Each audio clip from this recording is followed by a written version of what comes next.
नमस्कार, ठाणे वर्तमानमध्ये मी नितीन बोरसे आपलं पुन्हा एकदा हार्दिक स्वागत करतो। ठाणेकरांसाठी जीवन मरणाचा प्रश्न बनलेली क्लस्टर डेव्हलपमेंट योजना अखेर लागू करण्यात आली असून धोकादायक इमारतींमध्ये जीव मुठीत धरून राहणाऱ्या ठाणेकरांना 300 चौरस फुटांपर्यंतची हक्काची आणि सुरक्षित घरं आता विनामूल्य मिळणार असल्याची माहिती पालकमंत्री श्री एकनाथ शिंदे यांनी दिली आहे।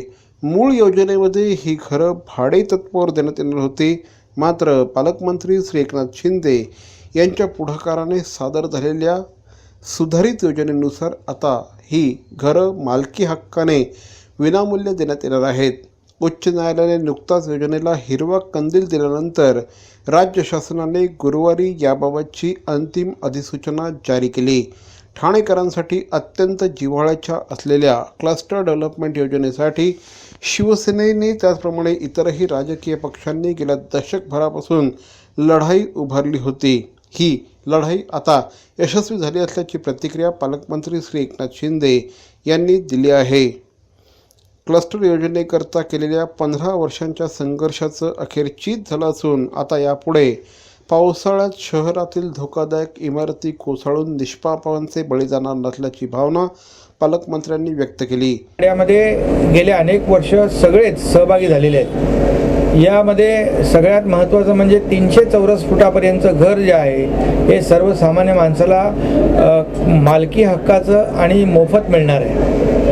त्याला कुठलेही कन्स्ट्रक्शन कॉस्ट लागणार नाही। यापूर्वीच्या अहवालामध्ये प्रस्तावामध्ये 25% कन्स्ट्रक्शन कॉस्ट घेण्याचं ठरलं होतं, परंतु ते देखील पाठपुरावा केल्यामुळे हे घर 300 फुटाचं विनामूल्य आणि मालकी हक्काचं मिळणार आहे। क्लस्टर योजना जाहीर झाल्यानंतर सगळ्यांमध्येच आनंदाचं वातावरण आहे।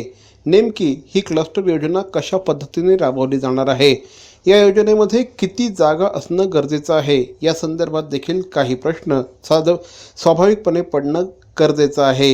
या योजनेसाठी किमान 8000 चौरस मीटर भूखंडाची आवश्यकता असून क्लस्टरमध्ये झोपडपट्टी आणि अधिकृत इमारती असल्यास त्यांची कमाल मर्यादा 25% आणि 40% असणार आहे।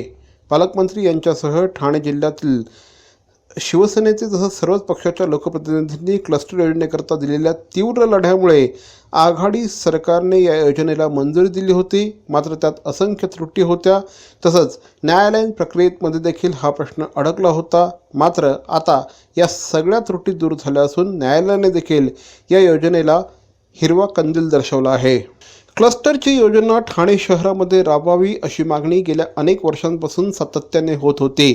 राष्ट्रवादी काँग्रेस, शिवसेना, भारतीय जनता पार्टी या सगळ्याच पक्षांनी ही योजना लावून धरली होती।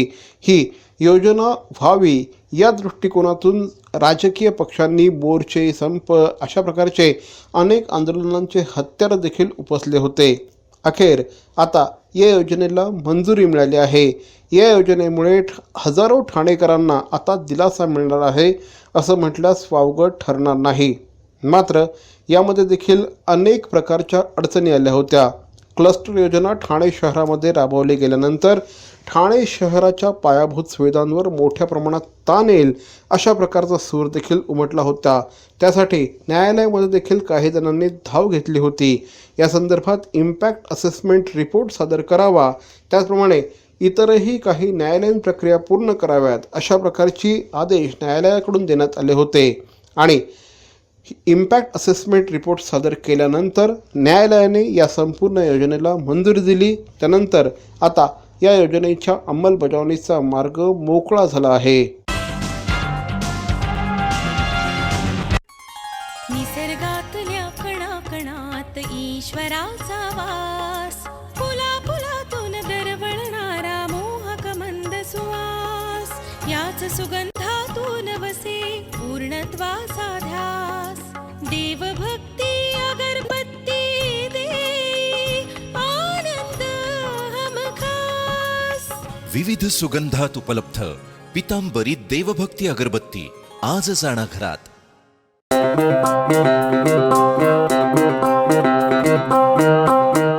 Zip your wallets, don't worry, money will travel swift and fast, 'cause TJSB का नया है ये Magic Transapp app। Transapp, zap Transapp app. एक ही virtual ID से transaction है secure and safe. Just tap the tab of Transapp app and make your life all sorted. पैसा आया पैसा भेजा हो गया चुटकी का खेल. Simple, easy, fast है ये Transapp just like a finger snap. Transapp app. Transapp app. बॅरॉन mail स्टुडिओचा लग्नसराई धमाका 50% महासेल. किती? 50% महासेल. हो, कुठल्याही कपड्यांवर चक्क 50% ऑफ. बॅरॉन मेन स्टुडिओ ठाणेकरांच्या सेवेत पुन्हा एकदा नव्या रूपात नव्या रंगात अधिक व्हरायटी आणि तत्पर सेवेसह बॅरॉन मेन स्टुडिओ. एथनिक मेन्सवेअरचे भव्य showroom. Blazer suits, sherwani, Jodhpuri, Indo western, kurta suits, formal, partywear, shirts आणि ट्राउझर्सचे भव्य दुमजली शोरूम. बॅरॉन men studio. पुरुषांच्या खरेदीचा एक वेगळा अनुभव. चला तर मग वाट कसली बघताय, सहभागी हो बॅरॉनच्या 50% महासेल मध्ये. बॅरॉन मेन स्टुडिओ, आमंत्रण हॉटेल जवळ, जिल्हा परिषदेसमोर, स्टेशन रोड, ठाणे. दूरध्वनी 022-2530-4837. बॅरॉन मेन स्टुडिओ. गेल्या काही दिवसापासून ठाणे गुन्हे अन्वेषण विभागाने महाराष्ट्रभरातील पेट्रोल पंपांवर धाड सत्र सुरू केलं आहे. या संदर्भात आत्तापर्यंत 20 जणांना अटक करण्यात आली आहे. या संदर्भात आणखी 3 जणांना अटक करण्यात आली आहे. मिनल नेमाडे याला देखील पोलिसांनी अटक केली आहे. मिनल नेमाडे याने पेट्रोल पंपावर मापात पाप करण्यासाठी एक सॉफ्टवेअर तयार केलं होतं. हे सॉफ्टवेअर पुरवण्याचं काम तो करत असे. मिनल नेमाडे याप्रमाणेच अनिल सोनवणे आणि कुमार ठाकरे याला देखील पोलिसांनी अटक केली आहे. या संदर्भात अटक करण्यात आलेल्यांची संख्या आता 20पर्यंत पोहोचली आहे. संपूर्ण महाराष्ट्रभरातील अनेक पेट्रोल पंपांवर या संदर्भात ठाणे गुन्हे अन्वेषण विभागाने धाडी घातल्या. यामध्ये अनेक पेट्रोल पंपांवर मापात पाप असल्याचं आढळून आलं आहे आणि त्यामुळेच या संपूर्ण घोटाळ्याची व्याप्ती खूप मोठी असल्याचं बोललं जात आहे. रेल्वे ट्रॅक जवळील परिसरामध्ये मोठ्या प्रमाणात भाजीपाला पिकवला जातो. त्यात प्रामुख्याने पालेभाज्यांचा समावेश असतो. परंतु हा भाजीपाला पिकवण्याकरता नाल्याच्या पाण्याच्या ड्रेनेजच्या पाण्याचा उपयोग केला जातो. या तक्रारी नागरिकांनी आमदार श्री संजय केळकर यांच्याकडे केल्या होत्या. त्यानंतर रेल्वेजवळील परिसरामध्ये भाजीपाला लावण्यास बंदी करावी अशी मागणी आमदार श्री संजय केळकर यांनी रेल्वे मंत्र्यांकडे केली आहे. नाल्याचं पाणी वापरल्याने नागरिकांच्या आरोग्यास हा भाजीपाला घातक ठरत असून आरोग्यावर दुष्परिणाम करणारा आहे. हाच भाजीपाला पुढे विविध शहरांमध्ये विकला जातो. सदरचा विषय गंभीर असल्याने तात्काळ रेल्वेच्या परिसरामध्ये जो भाजीपाला उगवला जातो त्याच्यावर बंदी आणावी अशी मागणी श्री केळकर यांनी पत्राद्वारे रेल्वे मंत्र्यांकडे केली आहे.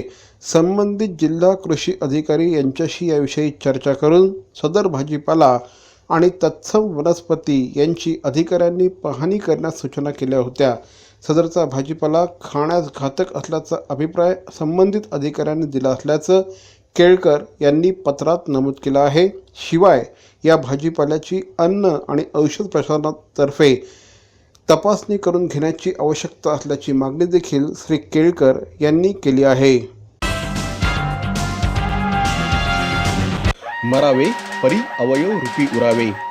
अवयव दानाचा हाच संदेश जनसामान्यांपर्यंत पोहोचवण्याचा संकल्प घेऊन निघाले आहेत ज्येष्ठ समाजसेवक माननीय नानजीभाई खिमजीभाई ठक्कर ठाणावाला.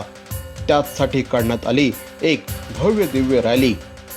अवयव दानासाठी सुरू आहेत ठिकठिकाणी जनजागृती सभा. लक्षात ठेवा, आपला अवयव दानाचा संकल्प वाचवू शकतो कुणाचे तरी प्राण, दूर करू शकतो कुणाचं तरी अपंगत्व अगदी कायमचं, फुलवू शकतो अनेकांच्या संसारात सुखाचे बगीचे. अवयवदानाच्या या महायज्ञात सहभागी व्हा. समाजरत्न श्री नानजीभाई खिमजीभाई ठक्कर ठाणावाला यांच्या पुढाकाराने जनहितार्थ प्रकाशित. अहो, आपण आपलं घर स्वच्छ सुंदर नेटनेटकं ठेवतो ना, मग आपण आपल्या शहराच्या बाबतीत उदासीन का? आपलं शहर स्वच्छ सुंदर आणि नेटनेटकं ठेवणं ही आपली जबाबदारी आहे, हो ना?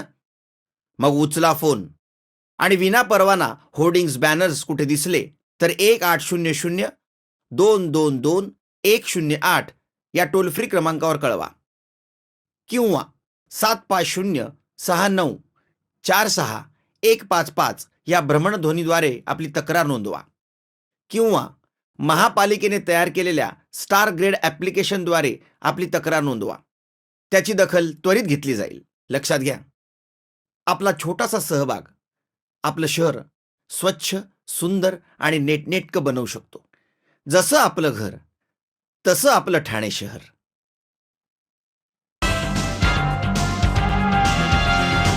यंदाच्या मोसमामध्ये गणेशोत्सव आणि दहीहंडीचे सण हे उत्साहाने साजरे केले जातील अशी ग्वाही पालकमंत्री श्री एकनाथ शिंदे यांनी पत्रकारांशी बोलताना दिली. काल मुख्यमंत्र्यांची गणेशोत्सव मंडळ त्याचप्रमाणे दहीहंडी मित्रमंडळांच्या बरोबर एक बैठक झाली. या बैठकीमध्ये मुख्यमंत्र्यांनी देखील हेच ग्वाही दिली.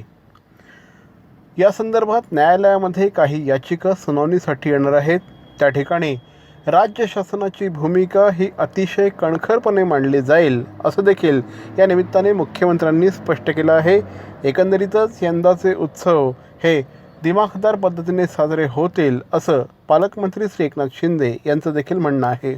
आपले जे उत्सव आणि सण आहेत हे सण मोठ्या जल्लोषामध्ये उत्साहामध्ये साजरे झाले पाहिजे ही भूमिका शिवसेनेची पहिल्यापासून आहे आणि उद्धव ठाकरे साहेबांनी देखील त्यांची आपली शिवसेनेची भूमिका किंबहुना जे उत्सव मंडळ आहेत त्यांच्या ज्या काही भावना आहेत त्या व्यक्त केलेल्या आहेत. त्यामुळे सर्व सण दहीहंडी असेल, गणेशोत्सव असतील, आणखी इतर सण असतील ते उत्साहामध्ये साजरे झाले पाहिजे अशी भूमिका शिवसेनेची आहे.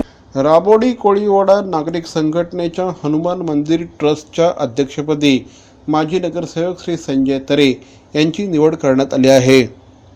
यापूर्वी श्री संजय तरे या ट्रस्टवर उपाध्यक्ष म्हणून कार्यरत होते. उपाध्यक्ष म्हणून कार्यरत असताना अनेक महत्त्वपूर्ण कामं या ठिकाणी केली, मंदिराचा विकास केला, त्याचप्रमाणे मूर्तीसाठी चांगले दागिने देखील या ठिकाणी तयार केले. त्यामुळेच नागरिकांनी विश्वास टाकून आपल्याला अध्यक्षपद सोपवलं असल्याचं यावेळी श्री संजय तरे यांनी ठाणे वर्तमानशी बोलताना सांगितलं. आमची जी कमिटी होती त्या कमिटीने मंदिराचं भरपूर कामं केली. मंदिराचा जीर्णोद्धार, गाभाऱ्याचा जीर्णोद्धार केला. नंतर जे सोनं वगैरे आम्हाला मारुतीला अर्पण केलं त्याचे मी मारुतीला मोठा हार 10 तोळ्याचा हार केला. चांदी होती त्याची आम्ही मोठी ताटं केली, फुलपात्र पहिलं सगळं केलं आणि पूर्ण देवळाचा नक्षा आम्ही बदलून टाकला. त्यामुळे लोकांचा विश्वास बसला व त्यांनी आम्हाला परत हीच कमिटी त्यांनी ठेवली, आम्हाला अध्यक्ष झालो आहे. या निमित्ताने श्री संजय तरे यांचा नुकताच जाहीर सत्कार आयोजित करण्यात आला होता. कार्यक्रमाला शिवसेना उपनेते श्री अनंत तरे हे देखील उपस्थित होते.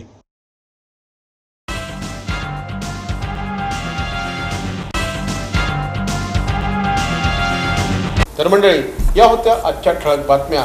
ठाणे वर्तमानच्या माध्यमातून आम्ही ठाणे शहरातील वित्तम बातमी आपल्यापर्यंत पोहोचवण्याचा प्रयत्न करतोय. अर्थातच आपल्या सहकार्याची गरज आहे, तेव्हा आपल्या सूचना आणि समस्या आम्हाला जरूर कळवा. आमचा पत्ता ठाणे वर्तमान, Dadoji Konde stadium, shop number 16, cotton road, Thane पश्चिम. दूरध्वनी क्रमांक 9820939420. तर मग पुन्हा भेटू उद्या याच वेळी याच ठिकाणी ठाणे वर्तमानमध्ये. तोपर्यंत धन्यवाद. जय हिंद, जय महाराष्ट्र.